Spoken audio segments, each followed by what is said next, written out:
Hey everyone, Stephen and Alicia here. Happy New Year.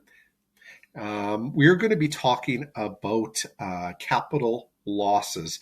Every week, a lawyer that we work with, Gord Steves from ABS Law, does send out an email on things that pertain to real estate and laws, and always some great advice. So we have talked to Gord, and we turn these into videos or Tip Tuesday videos so that you can have some information about this. And again, we always recommend that you consult your own lawyer, consult your own accountant, or tax professional, or whatever you need to do.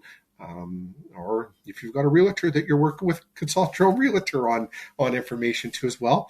Or we'd be happy to have conversations with you about your home, about your investments, whatever you're doing in real estate. We always enjoy having real estate conversations. So I'm going to let Alicia say a word or two because I do all the talking. Actually, what's going to happen is Alicia's going to read through the... Because he's not the strongest reader. I'm not a strong reader. I can admit it. Yeah, she'll read through it, and then we'll have a quick discussion about it. And if you have any questions, just reach out to us. Hit it. All right. So capital loss. We have in the past years spent some time discussing capital gains on properties sold and how it affects our industry and our clients. You have a decent idea of what capital gains is. Simply put, when an investment property or any property that is not a principal residence is owned and then sold for a profit, then the seller must declare 50% of the net gain on the property from the cost of purchase until time of sale.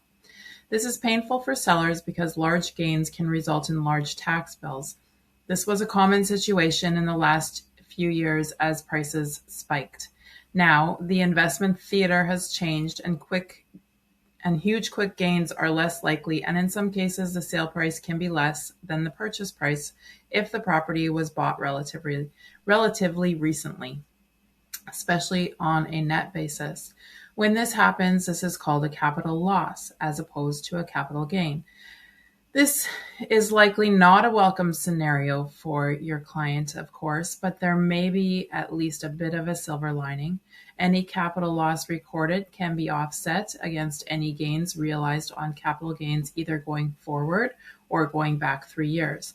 So if the client had realized gains in the past or concurrently on other properties, then the capital loss on one property can be used to soften the tax hit on gains on other properties in the past, present, or future. The client cannot offset this loss against standard employment income, and while you will not be giving your client tax advice, you can send them to their accountant with this heads up. Yeah, so we'll have all the wording of this below the video, and so if you want to read through it yourself. If you have any questions, again, don't hesitate to reach out to us on the real estate side of things. If you're looking for a great lawyer, Gord has been fantastic. We send many clients his way, and it's always a good experience, and him and his team do a fantastic job. And that's what we're trying to do, is align ourselves up with other partners within the real estate world that can make everything easier for you. That's our goal, is for it to just be as simple as a transaction for you as possible, as stress-free as possible, and just make it an easy part of your life, because selling or buying a home can be one of the most stressful things people do. It's usually the biggest financial acquisition or sale that a person is making.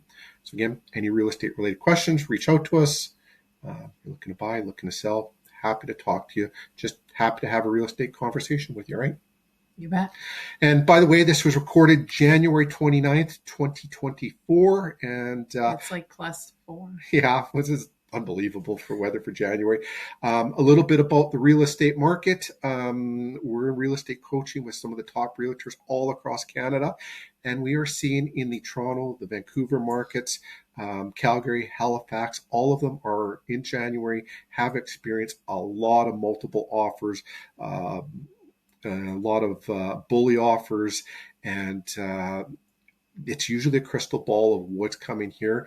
What happens in the Toronto and the Vancouver markets is we usually see that about 6 weeks, 8 weeks after in Winnipeg, and then rural areas a little bit further, a little bit later on after Winnipeg hits.